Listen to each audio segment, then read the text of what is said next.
It all started when Hamas, the Palestinian political organization, agreed to a ceasefire proposal from Qatar and Egypt.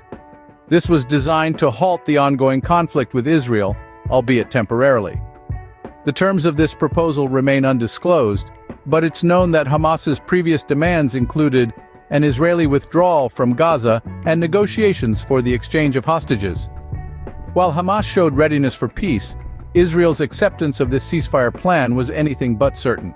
An anonymous Israeli official suggested that the stipulations were unacceptable, indicating a potential deadlock. Despite the proposed ceasefire, the Israeli military launched strikes in Rafah, a city on the border with Egypt, raising concerns about potential harm to civilians.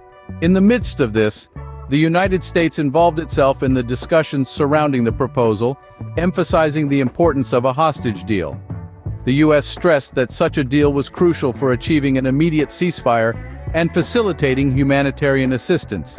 However, evacuation orders in Rafah hinted at potential intensive military action by the Israeli Defense Forces, which in turn heightened tensions with the U.S.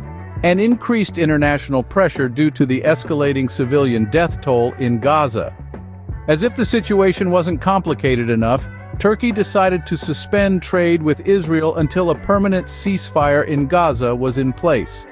This decision, which equates to an annual trade loss of $7 billion, dealt a significant blow to Israel's economy.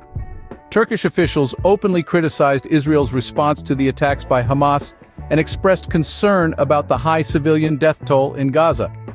This move by Turkey not only escalated tensions with Israel, but also put a strain on the relationship between Israeli President Benjamin Netanyahu and U.S. President Joe Biden. Turkey's objective was clear: to pressure Israel into a ceasefire. As things stand today, the Gaza ceasefire deal hangs in the balance. While Palestinians in Rafah cheered the news of Hamas accepting the ceasefire proposal, Israel remains uncertain. It views the seizure of Rafah as crucial in preventing future attacks.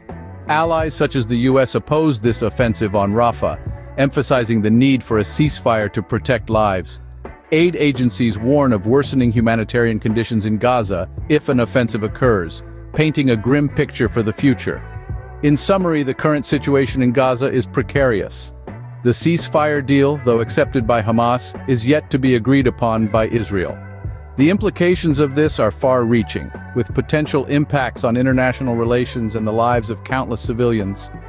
As we move forward, the world watches, hoping for a resolution that brings peace and stability to the region.